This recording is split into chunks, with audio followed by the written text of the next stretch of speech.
Hi everyone, it's Matt Stearns here. I hope this video finds you well. I wanted to talk a little bit today about some things I've been hearing from prospects, or you hear it out at the local bar or whatever, and that is the idea of getting out of the stock market because things look really bad right now and you've lost a lot of money and you don't want to lose more, and really some of the risks that presents and I think are underappreciated by the public. And that is because, most people don't have the experience of trying to get in and out of the market and understanding just how difficult that really is. Because as soon as you make the decision to leave the market, become, uninvested and move that to cash for the time being, you also are placing yourself under a tremendous amount of stress, okay, to decide when to get back into the market. And this is really the much more difficult thing to do.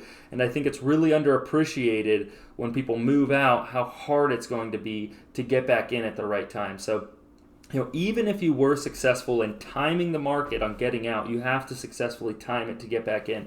And we know historically that most investors can't do that properly.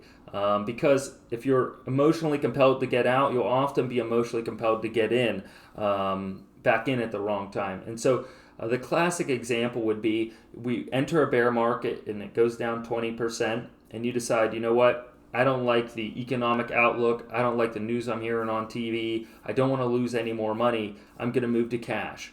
Okay, and then it might go down 5% more, but all of a sudden the news story changes. The Federal Reserve said something, stocks are rallying, and they bounce back up 15%. And all of a sudden you're going, okay, well, this seems like a pretty good time to get back in. Coast is clear. You get back in, things have come down, you sold, it bounces back up, you buy here, and then it continues to fall further. In that example, you missed out on that growth, okay, and you're falling from an even higher spot than you would have had you just stayed invested, and you end up losing a lot more capital. And the reality of this situation, I think, is much more real than people give it credit.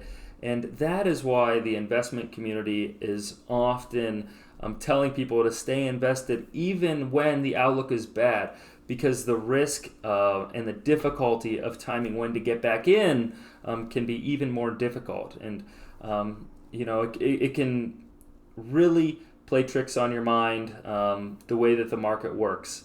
So I just want to raise that as a little bit of a caution.